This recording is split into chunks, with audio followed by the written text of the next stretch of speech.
दिवाली का त्यौहार है, ऐसे में मिठाई और फूड प्रोडक्ट्स की भारी बिक्री हो रही है। लेकिन त्यौहार में अधिक मुनाफा कमाने के लालच में कुछ दुकानदार सिंथेटिक और मिलावटी प्रोडक्ट्स को भी बड़ी मात्रा में बेचते हैं। इसे खाने से कई गंभीर बीमारियां हो सकती हैं। नकली पनीर आजकल मार्केट में धड़ल्ले से बिक रहा है।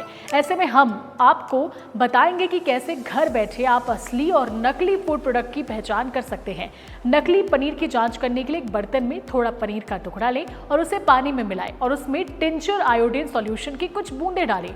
अगर पनीर बैंगनी रंग का हो जाए तो उसमें मिलावट है, और अगर पनीर का रंग पीला होता है तो वो शुद्ध पनीर रहेगा। इसके साथ ही आपको बता दें कि जिसे हम नकली पनीर कह रहे हैं, दरअसल वो चीज एनालॉग है, जो असली दूध से नहीं बल्कि सस्ते क्वालिटी के पाम ऑयल, फैट और दूध पाउडर को मिलाकर बनता है। यह दिखने में पनीर जैसा होता है, लेकिन इसका कोई पोषण असली पनीर की तरह नहीं होता। लगातार सेवन करने से इसका स्वास्थ्य पर गहरा असर पड़ता है, हानिकारक तौर पर। भारत में एनालॉग पनीर बेचना वैसे तो लीगल है, लेकिन इसे डेयरी प्रोडक्ट्स या पनीर के नाम पर बेचना बिल्कुल गलत है।